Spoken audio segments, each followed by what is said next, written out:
জীৱনত সফল নহ'লে বাৰে বাৰে চেষ্টা কৰা, হাৰ মানি নিদিবা, কিয়নো এজোপা লঠঙৰ গছেও পাতৰ বাবে অপেক্ষা কৰে। জীৱনে বহু কথাই শিকালে, কিন্তু আজিলৈকে জীৱনত মানুহক চিনি পাবলৈ নিশিকিলোঁ। জীৱনৰ প্ৰতিটো খোজতে বাধা আহিব, আৰু সেই বাধা নেওচি আগবাঢ়ি যোৱা নামেই সফলতা।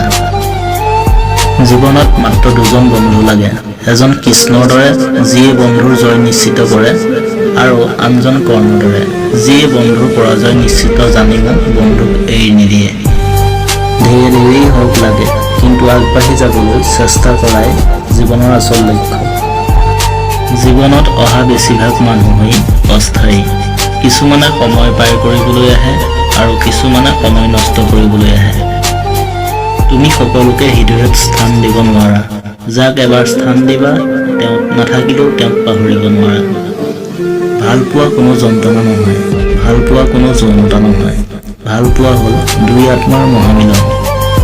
যদি কোনোবাই এনেকুৱা এজন থাকিলেহেঁতেন, যি কাষলৈ আহি কয়, দুখ নকৰিবা, তোমাৰ দুখত মোৰ দুচকু সেমেকে।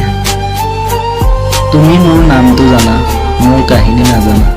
তুমি মোৰ হাঁহিবোৰ দেখা, দুখবোৰ দেখি নোপোৱা। তুমি মোৰ উদ্ধৃতিক পঢ়িব পাৰিবা, মনটোক নোৱাৰা।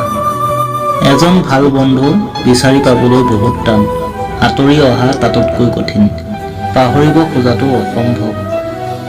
আঘাত দিলেহে কোন কেনেকুৱা চিনি পাব পাৰি, ঠিক একেদৰে বিপদত পৰিলেহে বন্ধু চিনি পাব পাৰি।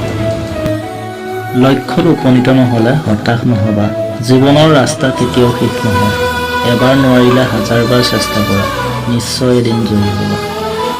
নিজৰ জীৱনটো আনৰ বাবে উৎসৰ্গা কৰি দিব পৰাজনেই হ'ল আমাৰ মা দেউতা। আজি যিজনে তোমাক অৱহেলা কৰিছে, গুৰুত্ব দিয়া নাই, ধৈৰ্য ধৰা, এদিন তোমাকে তাৰ বহুত বেছি প্ৰয়োজন হ'ব। এবাৰ মাথো মোৰ মনৰ কিতাপখন মেলি চোৱা, প্ৰথম পৃষ্ঠাৰ পৰা শেষলৈ কেৱল তুমি, তুমি আৰু তোমাৰ নামেই পাবা। ভাল কিতাপক আৰু ভাল মানুহক সকলোৱে সহজতে বুজি নাপায়।